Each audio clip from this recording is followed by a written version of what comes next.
the accompany you. Next, we will conduct a charge and discharge.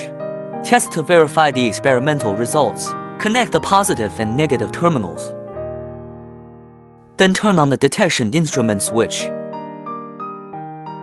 The instrument display shows that the results are normal. This is the battery charging status.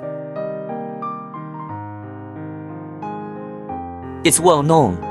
The energy molecules of the battery are charged and discharged. It is very active. If I pierce it at this time, will it explode? Will it shut down? Let's do a test.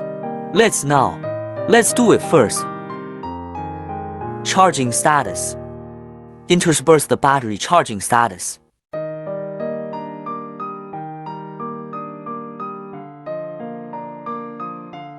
We are now charging the battery. Good to see the current straight line status. Charging status. Punch a hole for the battery.